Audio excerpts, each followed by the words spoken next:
Hello guys, and it may sound a little bit surprising, but actually reading Russian newspapers can bring you some pleasure because literally half of their headlines are dedicated to the problems with gasoline. Some discuss constantly rising prices, others constantly growing shortages. What is also very important, this geography of the crisis is getting wider and wider, now involving cities from Krasnoyarsk to Moscow and Bashkortostan, with one more strike on their oil refineries there today. And this rising gasoline prices lead to rising prices of everyday goods and leads to serious problems in the main Russian car producer AvtoVAZ. They actually plan to switch to 4-day working week, and all because Russians don't have money to buy cars, Russian cars, cheap cars, but also they realize, why do you need to buy a car if there is literally no gasoline for it? So let's discuss how this strategy ruins Russia from inside. My name is Anna, I'm from Ukraine, I'm in Ukraine, and if you want to see the defeat and demilitarization of Russia that has already started, subscribe. We will discuss that on the channel sometime really soon, and please share these videos to save others from the ocean of the Russian disinformation. So it is true that lots of Russian websites, lots of Russian newspapers, and even their TV news cannot hide the truth anymore, and they have to speak about serious fuel shortages in dozens of the Russian regions, including the capital. So, for example, you can read Krasnoyarsk running out of gas, or oil producers in Tatarstan need to impose fuel restrictions, a fuel shortages map. Now, it sounds so familiar after the beginning of the Russian unprovoked war against Ukraine. We have this map of air raid alerts, we have this map of Ukraine online that demonstrates how we liberate our territories, or where Russians try to get more of the Ukrainian land. But now inside Russia, they have the fuel shortages map. Of course, it's not official, it's not designed in the Kremlin, but that is the initiative of people who are literally hunting for some gasoline in a country that was previously famous for a lot of gas and often compared to a gas station, and not anymore. So what is important, that fuel prices influence all the other prices. Russia, the Russian Federation, is an enormously large country that definitely does not need any new territories. They don't have enough people, they don't have enough money, they don't have enough fuel now to care for the territories they already have. And that is why with each problem, with more attacks on military legitimate targets, this process of the dissolution of the Russian Federation speeds up, as it is purely natural.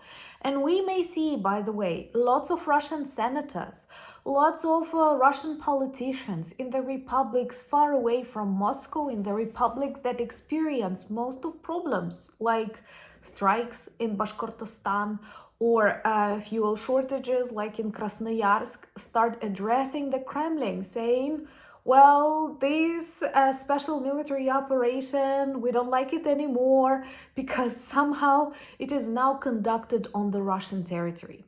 And I'm sure that this dissatisfaction, the number of problems will keep growing, and don't be surprised to learn about the collapse of the Kremlin regime really quickly.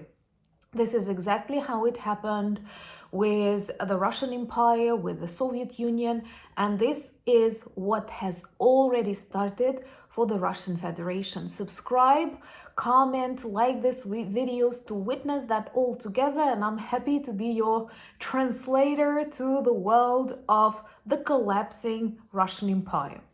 So we may say that Russian diesel fuel prices keep rising.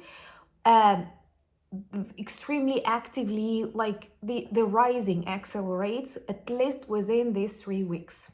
And in recent months and a half, we destroyed 14 Russian oil refineries. And I don't even put this information in most of my videos, even though it's super important, because by destroying the oil refining industry, 24% experts say, we destroy the economy, we ruin their war budget, and we thus paralyze their war machine. But I don't even want to tire you with more such updates, though I consider them important. So another oil refinery targeted today in Bashkortostan, and you all know that is a republic with a potential to become independent, located 1,500 kilometers away from the Ukrainian border, proving like air defense of Russia keeps failing.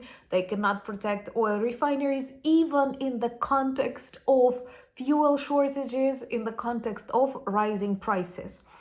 And more and more of the Russian oil producers speak about the need to reduce the extraction of oil. And I'm sure you can guess why.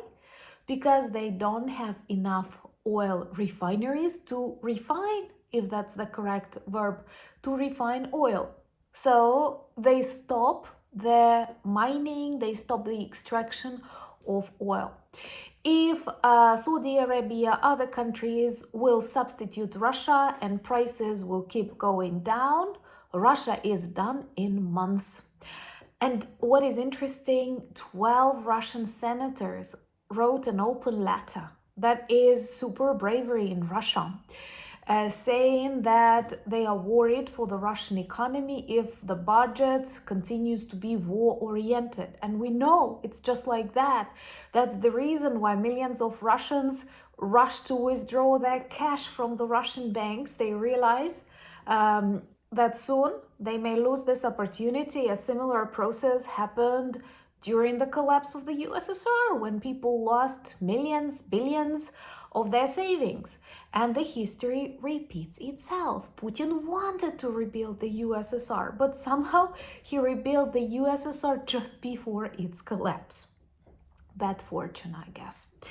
And I do love reading not only about strikes, not only about shortages or rising prices, but also about these real consequences that we can see, like rising prices on their products, basic products like oil, not just the one that you eat, not only that one that you use in industry, like butter, like bread. And this AvtoVAZ collapse is very symbolic. AvtoVAZ is main Russian car producer, Lada, the one that they give if the person is neutralized after committing a crime of crossing the Ukrainian border illegally. That's what Russian families receive for their war criminals. But even with that, people don't want to buy Russian cars.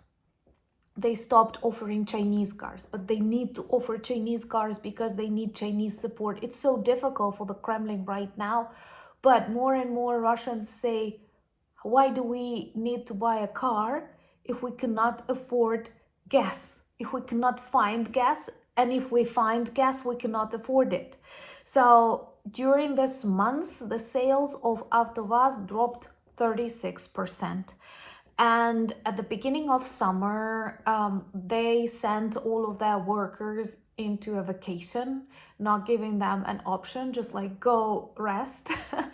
And now they plan to restore the work of their factories, but with a 4-day working week, which I'm sure you can guess is that desperate move to try and save workers, not to fire all of them, but to preserve this imitation of the production process. But that is a sign that this, I don't know, how do you say, like monsters of the Russian business, Gazprom, Lukoil, AvtoVAZ, Aeroflot, all keep disappearing because Putin is crazy. He is. And one of his best friends, Kozak, I'm not sure, like, yes, he has a Ukrainian origin and he has a Ukrainian surname, Kozak, just like Cossacks, but he was a long mafia friend of Putin. Some say that Putin spent these years of in the bunker with him, and that he was one of the people who inspired the annexation of Crimea and actually received a lot in Crimea for his businesses. So that Kozak, Putin's friend, decided to resign from politics, and he was the deputy chief of the administration or something like that. And the reason he sees that the special military operation destroys Russia and he wants to switch to business. Well, I'm not sure if he won't, drink some Russian tea, but that is a sign. Even those people who were really close to Putin, who maybe like the idea of the blitzkrieg, but seeing what this exhausting war does to the Russian Federation, how it speeds up the process of its dissolution, how it turns into bankrupt companies that were once the pride of the Kremlin, they realize it's time to stop, but Putin cannot. This will destroy him and his project. And subscribe to witness that together, same as check some videos on my new channel Anna Danilchuk, where I explain more about this very different part of the world. Follow me on X, Instagram, Threads, Blue Skies, Discord, all the links in the description of this video. Same as the link to our merch shop with spiderweb and flamingo t-shirts that help you remind the world about the need to defeat Russia and how hard we are working on that with some really important success. Also, remember to join me this Saturday, 9 p.m. Kyiv for a live conversation. I'm always happy to spend the evening in Ukraine or morning if you are in New Zealand, for example, but in our community of friends. Thank you for buying me coffees, becoming my patrons and sponsors of the channel, but most importantly, thank you for standing with Ukraine. Slava Ukraini!